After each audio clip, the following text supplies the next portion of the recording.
మనకి ఈరోజు వైసీపీ ఒక పోస్ట్ రిలీజ్ చేసింది అనమాట టీడీపీని ఉద్దేశించి. అయితే వాళ్ళు ఏమన్నారంటే మరి టీడీపీ ప్రభుత్వం వచ్చేటప్పుడు ఏదో అభివృద్ధి చేస్తాం, సంపద సృష్టిస్తాం, దాని తర్వాత హామీలు అమలు చేస్తాం అని చెప్పేసి ఏదో చెప్పారు కదా. కానీ ఇప్పుడు ప్రభుత్వంలోకి వచ్చిన తర్వాత వాళ్ళు చూసుకుంటే దాదాపు 13-14 నెలలు అవుతుంది వాళ్ళు వచ్చి. సో ఇప్పటి వరకు వాళ్ళు ఏకంగా 1,60,000 కోట్ల రూపాయలు అప్పు చేశారు. ఇంకో పక్క చూసుకుంటే మరి ఇప్పుడు అప్పుల వారం వచ్చింది. సో ఈ వారం కూడా చూసుకుంటే ఏకంగా 5,000 కోట్లు అప్పు తీసుకొచ్చారు. సో మరి ఇంత దారుణమైన పరిస్థితుల్లోకి మన ఆంధ్రప్రదేశ్ వెళ్ళిపోతుందని చెప్పేసి కొన్ని కామెంట్ చేశారనమాట. అయితే దీని గురించి మనం మాట్లాడితే ఒకటి భయ్య, ఇది ప్రభుత్వాలు వైసీపీ ప్రభుత్వం టీడీపీ ప్రభుత్వం అనేది కాదు. ఫస్ట్ మనకి ఒక ఆలోచన ఉండాలి. గవర్నమెంట్ మనకి ఎందుకు డబ్బులు ఇస్తుంది, ఎందుకు ఇవ్వాలి వాళ్ళు? సో ఇదే డబ్బులను తీసుకెళ్ళి ఏది మనకి ఇప్పుడు అన్నదాత సుఖీభావ ఉంది, దాని తర్వాత మళ్ళీ రాబోతుంది ఏది ఫ్రీ బస్సు.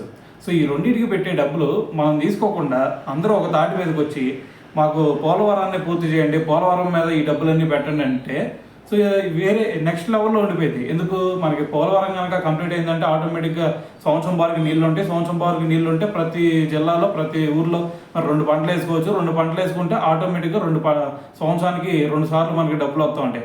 సో అప్పుడు ఈ ప్రభుత్వం ఇచ్చే 6,000 7,000 ఇవన్నీ మనకి ఏమవసరం? అసలు వీళ్ళు ఇచ్చే 6,000 7,000 మనకి ఒక నెల ఖర్చులు కానీ సరిపోతాయా? సో నాకు తెలిసి ఒక నెలకు కూడా సరిపోవు.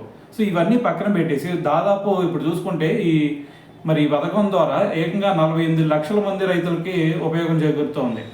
సో మరి ఇవి ఇంతమంది కూడా ఒకే తాటికి వచ్చి మాకు ఈ డబ్బులు వద్దు, పోలవరాన్ని పూర్తి చేయండి అంటే సో నెక్స్ట్ టైం నుంచి మనకి గవర్నమెంట్ అవసరం ఉండదు.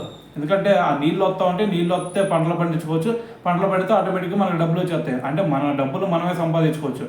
ఏది 7,000 కంటే ఇంకా ఎక్స్ట్రా సంపాదించుకోవచ్చు మనం.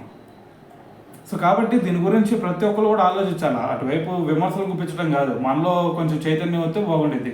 సో మాకు పథకాలు మళ్ళీ గవర్నమెంట్లో వస్తాయి, మరి వాళ్ళు ఫస్ట్ పథకాలు ఇస్తామని చెప్పారు కాబట్టి వాళ్ళు ఇచ్చి తీరుతారు, తప్పదు. మరి వాళ్ళ మాటలు వాళ్ళు నిలబెట్టుకోవాలి కాబట్టి నిలబెట్టుకోకపోతే నెక్స్ట్ టైం ప్రభుత్వం రాదు. సో ఆ భయంతో అయినా సరే వాళ్ళు అప్పు చేసైనా సరే ఏదో తిప్పలు పడి వాళ్ళు అప్పు ఆడ పీక్కొచ్చైనా మీకు పెడతారు. కానీ మరి ఇది రేపు కట్టేది ఈ బట్టన్ అంతా పడేది మన మీద రేపు, అది కూడా మనం తెలుసుకోవాలి. సో అలా కాకుండా ఒక సంపద సృష్టించే విధానం మనకి. సో పోలవరం మీద ఈ డబ్బులన్నీ పెడితే మరి మనకి ఇన్కమ్ ఎక్కువ జనరేట్ అయ్యేది. సో ఇన్కమ్ జనరేట్ అయితే మనకి ఇప్పుడున్న అప్పులే చాలా ఎక్కువ ఉన్నాయి, అవి తీర్చుకోవడానికి మనకి నానా తిప్పలు పడాలి. సో కాబట్టి దీని గురించి ప్రతి ఒక్కరు కూడా ఆలోచించాలి.